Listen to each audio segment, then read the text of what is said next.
Thank you. Good afternoon, everyone. So my name is Makis Pesco, and I work as the Research and Monitoring Coordinator with Tree Kangaroo Conservation Program. It's a local NGO in Papua New Guinea. So I'll be talking more about smart monitoring for the adaptive management in youth conservation area in Papua New Guinea. My presentation outline, basically it will be on the youth conservation area and how SMART have helped management of youth conservation area, the rangers, the people, and the way forward that we plan to work using SMART in youth conservation area. Papua New Guinea is an island that is north of Australia. It's one of the countries that is very diverse, with almost 5% of wild species that is found on the island. It's also the third largest tropical rainforest after Amazon and Congo. Yeah, so it has approximately 800 species of birds, with countless number of plants, including orchids, 200 species of mammals found on the island. Yeah, and then youth conservation area, that's, you can see here, that's the location of youth conservation area in Papua New Guinea, which is north of the island of the main island of Papua New Guinea. Yes, so the youth conservation area was established back in 2009 as recognized as under the Conservation Area Act. Then the local people themselves, they have pledged their land over 162,000 hectares, in which they have pledged their land, and then also with the help of Tree Kangaroo Conservation Program, they have formed a Conservation Area Management Committee that helps to manage the youth conservation area. As I've mentioned earlier, the land is locally owned by the natives, the people there. So there are about 50 villages, 15,000 residents, 7 local languages, and diverse cultures. Most of them living in there are subsistence farmers, hunters, and yes, fishermen. So within the youth landscape, it covers the marine and then all the way to the mountain forest. So the elevation starts from 0 to 4,000 meters above sea level. So within that ecosystem, there's, as you can see, there's a variety of species of plants and also animals that inhabits the area. So in use area alone, there are about 268 species of birds that are only found along the use area, with 5 endemic species to the area, the use conservation area. And then we have 44 mammals that are known to inhabit the area there. So within those areas, within use conservation area, these are the priority species that the community themselves have identified using the rangers nominated. Most of the work that they have done using SMART are only done within the area, and then are prioritized on the species that have been identified as under IUCN as threat, and then also that are mostly hunted as wild meat. So after the establishment of conservation area in youth conservation area, the community have identified and nominated 18 rangers, which these rangers help to do the monthly patrols within a year. They help to give the patrol data. They provide the data back to the Tree Kangaroo Conservation Program, which helps to analyze and then give report back to the CAMC, the Conservation Area Management Committee, where they help to manage the conservation area itself within the youth conservation area.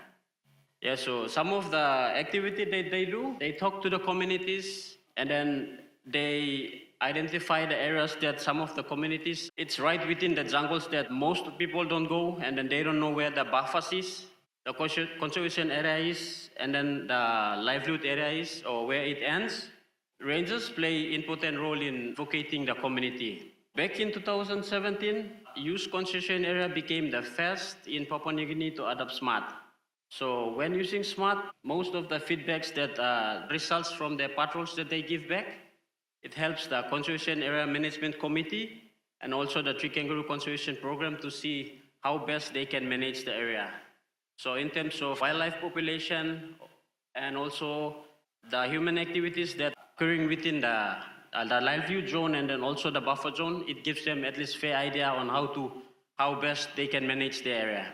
The youth program, the ranger program, they are the ones that has been using SMART before, but then the land use monitors, they also take on SMART to carry out service within the area that people live.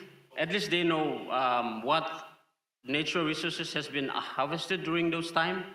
So how much has been taken out from the forest or within the livelihood zone that they live, and how much that they need to put back into sustainable wildlife management area, that's the buffer zone. So if trees are taken out, how many that is needed to be replanted?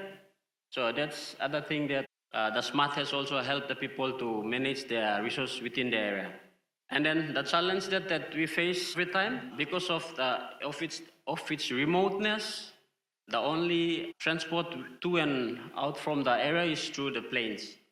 Or if you are going to walk, you'll walk almost 2 to 3 days to go in the site. There's no road, limited infrastructure, and then also we don't have good telecommunication coverage there too. And then electricity is always challenging. The smart patrols for the rangers, and also it is always challenging when it comes to having good power to have their phone charged and then laptop charged. That's something that we have been facing over the years. For the solutions, organization did distribute solar generators to the community liaison officers who are in charge of the rangers. So they also train them on how to extract the completed patrol data and then to send them on external drive back to where Tree Kangaroo Conservation Program office is located. So that's something we've been doing. Regardless of the challenge, these are some things that we've been doing. And also, we try to train the rangers, build their capacities on how best they can plan their patrol plans. Then we have the exchange program within the country that we also have WCS, Wildlife Conservation Society in Papua New Guinea, that they do also have rangers in there. So we try as much as possible to have exchange program with them, that they share knowledge and also experience so that they can adjust from where they think that it's best for them to work on. Yeah. The other thing that I've mentioned earlier, SMART also helps the local land use monitors to build data. So this data has been, they have been collecting data since 2003 and then coming up. So that's something that has also helped them to plan how best they can use their land within the area that they live. Yeah.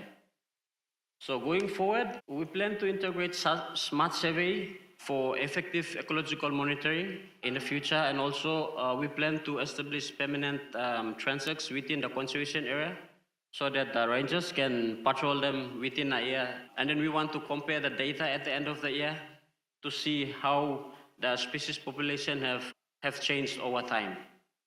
Yeah, as you can see on the image here, it's the map here. Regardless of the challenges that we have, the rangers have did their patrols, and these images also help them to see where they have spent most of their time within the last 6 months, and then they were able to plan what to do in the next 6 months. So yeah, that's that. Thank you. That's the end of my presentation.